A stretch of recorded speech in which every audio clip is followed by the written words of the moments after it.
भरोसे से शुरू हुआ कारोबार, 10 लाख के बकाए पर टूटा रिश्ता। नामी कोचिंग संस्थान स्कॉलर डैन के संचालक पर ट्रैवल एजेंसी संचालक ने लगाए गंभीर आरोप, एफआईआर दर्ज। मुरादाबाद से एक ऐसा मामला सामने आया है जिसने कारोबारी जगत और शिक्षा जगत दोनों में चर्चा छेड़ दी है। रेलवे स्टेशन के सामने वर्षों से ट्रैवल व्यवसाय चला रहे हेमंत मल्होत्रा ने शहर के चर्चित कोचिंग संस्थान स्कॉलर डैन के संचालक विवेक ठाकुर और संस्था से जुड़ी 2 महिला कर्मचारियों रिया और उपासना पर गंभीर आरोप लगाए हैं। पीड़ित का दावा है कि पुराने व्यावसायिक संबंधों और भरोसे का फायदा उठाकर उनसे लाखों रुपए की टिकट बुकिंग कराई गई, लेकिन भुगतान नहीं किया गया। पीड़ित के अनुसार उनका स्कॉलर डैन संस्था से लंबे समय से व्यावसायिक संबंध था और संस्था की ओर से समय समय पर रेलवे फ्लाइट और टैक्सी बुकिंग कराई जाती थी, जिसका भुगतान भी मिलता रहा। इसी भरोसे के आधार पर जब उन्हें एक बड़े कार्यक्रम के लिए कई प्रतिष्ठित हस्तियों और सेलिब्रिटीज की यात्रा व्यवस्था करने को कहा गया तो उन्होंने बिना किसी संदेह के काम शुरू कर दिया। हेमंत मल्होत्रा का आरोप है कि संस्था की कथित कर्मचारी रिया और उपासना द्वारा लगातार निर्देश दिए जाते रहे और कई नामी हस्तियों के लिए टिकट बुक कराई गई। पीड़ित के मुताबिक इन बुकिंग्स में प्रसिद्ध गायक सुखविंदर सिंह, गायिका सोनम पात्रा, अभिनेता गुलशन ग्रोवर, फिल्म निर्देशक मधुर भंडारकर सहित अन्य लोगों की यात्रा व्यवस्थाएं शामिल थीं। आरोप है कि हर बार भुगतान मांगने पर उन्हें आश्वासन दिया गया कि पूरा पैसा एकमुश्त दिया जाएगा। पीड़ित का कहना है कि भरोसे के नाम पर लगातार टिकट बुक कराई जाती रही और भुगतान टालने का सिलसिला यूं ही चलता रहा। धीरे धीरे बुकिंग का बकाया बढ़कर 10,35,710 रुपए तक पहुंच गया। आरोप है कि जब उन्होंने भुगतान की मांग तेज की तो उन्हें और टिकट बुक करने के लिए कहा गया तथा भुगतान को लेकर स्पष्ट जवाब नहीं दिया गया। हेमंत मल्होत्रा का ये भी आरोप है कि संस्था से जुड़ी एक महिला कर्मचारी रिया ने उन्हें कथित तौर पर धमकी दी और कहा कि चुपचाप काम करते रहो, अन्यथा गंभीर परिणाम भुगतने होंगे। पीड़ित का कहना है कि इस कथित दबाव और भरोसे के चलते वे लंबे समय तक भुगतान का इंतजार करते रहे। मामले ने उस समय और गंभीर रूप ले लिया जब पीड़ित कथित तौर पर कई प्रयासों के बाद संस्था के कार्यालय पहुंचे। हेमंत मल्होत्रा का आरोप है कि वहां उनकी मुलाकात विवेक ठाकुर से हुई, जिन्होंने कथित रूप से भुगतान करने से साफ इनकार कर दिया। पीड़ित के अनुसार जब उन्होंने अपने बकाये की मांग की तो उनके साथ अभद्र व्यवहार किया गया, अपमानजनक भाषा का प्रयोग करते हुए कहा कि तुमसे जो हो सके वो कर लो, पैसा नहीं मिलेगा, और उन्हें कार्यालय से बाहर निकाल दिया गया। पीड़ित का यह भी आरोप है कि उन्हें प्रभाव और पहुंच का हवाला देकर डराने की कोशिश की गई और कहा गया कि तुम जानते नहीं हो, मेरे पास शासन, प्रशासन, जज और अधिकारियों के बच्चे पढ़ते हैं। हेमंत मल्होत्रा का कहना है कि उसके बाद उन्हें एहसास हुआ कि उनके साथ धोखाधड़ी हुई है। उन्होंने पूरे मामले की शिकायत पुलिस से की, जिस पर जांच की गई और अब इस मामले में एफआईआर दर्ज हो चुकी है। पीड़ित ने अपने आरोपों में ये भी कहा है कि उक्त विवेक ठाकुर एक बड़े माफिया हैं, जिनका कई अन्य लोग भी कथित तौर पर इस तरह स्कॉलर डैन से ठगी का शिकार हुए हैं, लेकिन वह लोग इनके खिलाफ आवाज नहीं उठा पाए। पीड़ित ने विवेक ठाकुर के खिलाफ बेहद गंभीर आरोप लगाए हैं और पूरे मामले की निष्पक्ष जांच की मांग की है। अब सबसे बड़ा सवाल यह है कि यदि पीड़ित के आरोप सही है तो एक प्रतिष्ठित और चर्चित शैक्षणिक संस्थान स्कॉलर डैन के नाम पर लाखों रुपए की बुकिंग कराने के बाद भुगतान क्यों नहीं किया गया? आखिर 10 लाख रुपए से अधिक की रकम का विवाद कैसे पैदा हुआ? फिलहाल मामला पुलिस जांच के दायरे में है। मुरादाबाद से परवेज अंसारी की रिपोर्ट। क्या नाम है सर आपका? मेरा नाम हेमंत मल्होत्रा है। हेमंत जी, क्या है पूरा मामला बताएंगे? सर, व्यापारी हूँ।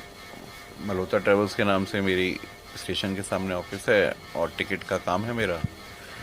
4-5 वर्षों से स्कॉलर डैन पे मेरा काम चल रहा था और उनकी टिकट्स होती थी मेरे पास से। इससे पहले भी छठ पूजा के टाइम पर उड़ीसा का प्रोग्राम हुआ था जिसमें उन्होंने टिकट्स बुक कराए थे और थोड़ा विलम्ब से मिले थे, पर पेमेंट मुझे मिल गई थी। तो मेरा पूरा भरोसा था स्कॉलर डैन पे, और एक बड़ा नाम है विवेक ठाकुर, और उनके नाम से अगर कोई कार्य लगातार चल रहा है तो एक विश्वास बना हुआ था। मुझे 19-20 जनवरी में इनके पास से अप्रोच करा गया ऑफिस से कि ऐसे ऐसे टिकट होनी है, काफ़ी बड़ा काम है, क्या आप कर पाएंगे? मैंने कहा हाँ साहब कर लेंगे। तो उन्होंने कहा सारी सेलिब्रिटीज़ के एयर टिकट और टैक्सी या फिर रेलवे टिकट और कुछ रूम बुक करने होंगे। तो मैंने कहा सर सब हो जाएगा। विश्वास बना हुआ था तो मैंने सारी चीज़ें बुक करनी चालू कर दी। सब चीज़ें सही बुक हो रही थी, लगातार फ्लाइट की टिकट एक एक, जिसमें सुखविंदर जी गायक जो हैं, सोनम पात्रा, गुलशन ग्रोवर और भी कई सारे सेलिब्रिटीज़ के मेरे पास से टिकट बुक करा लिए। क्योंकि मुझे सारी टिकट बुक करनी थी, मैं धीरे धीरे बुक करता रहा और लेज़र इनको भेजता रहा। लेज़र 4 लाख, 5 लाख, 7 लाख, 8 लाख, 9 लाख, धीरे धीरे करके वही लेज़र 13,35,000 में हो गया, जिस आखिरी रात थी।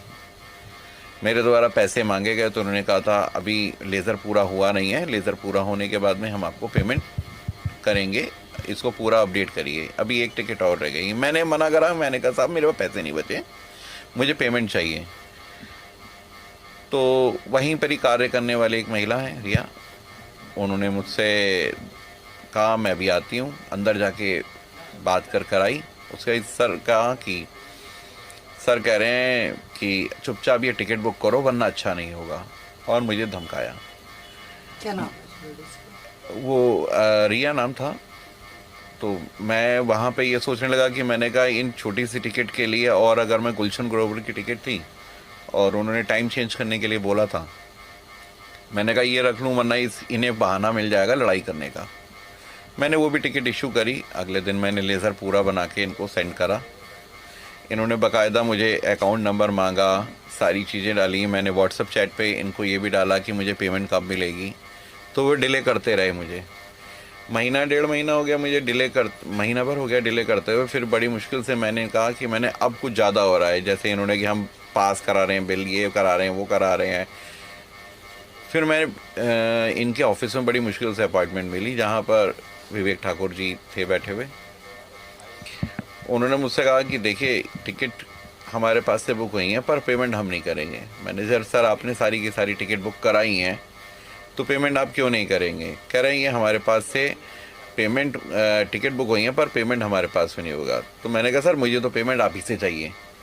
तो मैंने ज़रा सा ये बोला तो कह रहे जानते हो तुम मुझे मैं कौन हूँ, हैं किस तरीके से आप मेरे से बात कर रहे हैं, नहीं मिलेगी पेमेंट भाग जाएगी यहाँ से। पूरी तरीके से जानते हो कहाँ पे कौन से बच्चे मेरे पास में नहीं पढ़ते हैं, शासन प्रशासन के नहीं पढ़ते, जजों के बच्चे नहीं पढ़ते हैं, किसके बच्चे नहीं पढ़ते हैं, अधिकारियों के नहीं बच्चे पढ़ते हैं। मैंने सर पढ़ते होंगे। कह रहे इनोग्रेशन नहीं देखा मेरा क्या? मैंने सर मुझे क्या मतलब आपके इनोग्रेशन से, मुझे पेमेंट चाहिए। कह रहे नहीं पेमेंट का तो कोई बात नहीं है पर यहाँ से बाहर निकलो। तो वहाँ पे कुछ एम्प्लॉइज़ को वहाँ पे बुलवाया और मुझे बाहर का रास्ता दिखा दिया। मैं हताश होकर बाहर निकला। उसके बाद मैंने 2-3 जगह भटका, फिर मैंने एप्लीकेशन दी सर को और अग्रिम कार्रवाई के लिए कहा कि जब मुझे पता चल गया, ये एप्लीकेशन भी मेरी 17 अप्रैल को मैंने दी थी, जिस मैंने कमिश्नर साहब को दी थी।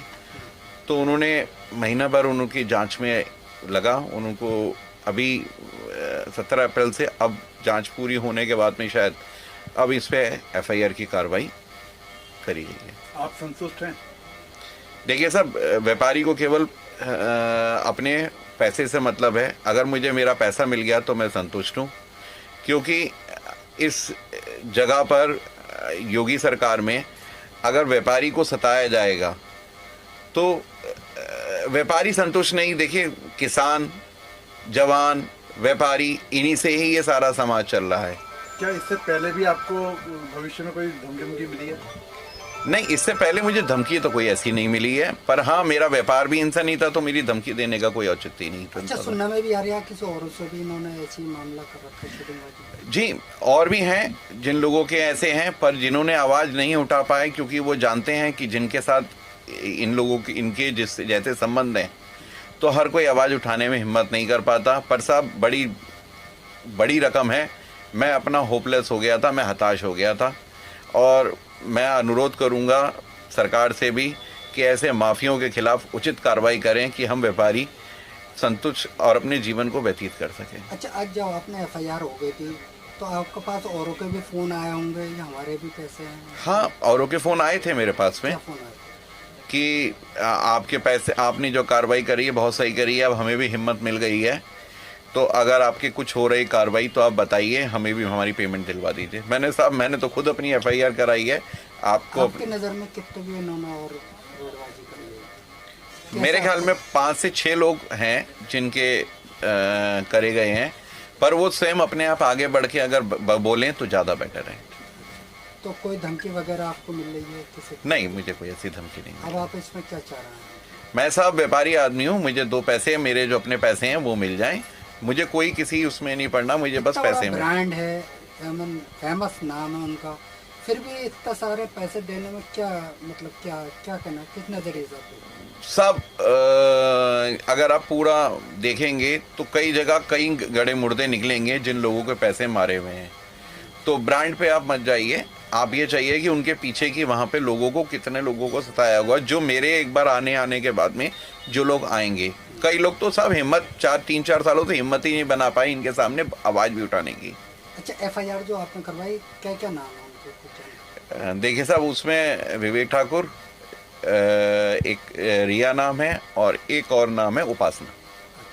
क्योंकि ये दोनों एम्प्लॉय थे और इन्हीं के ही कोऑर्डिनेशन से सारा चल रहा था, और स्कॉलर डेन का ही नंबर थे जिसमें सारी की सारी कोऑर्डिनेशन चल रही थी। और इसमें और भी 1-2 नाम हैं जिसके जो इनके एम्प्लॉय थे, जिनके मुझसे कहा गया कि आपकी पेमेंट मिल जाएगी, आप टेंशन मत लो। जो 1.5-2 महीने मेरे बीते, उन्हीं की तरफ से आश्वासन दिया गया।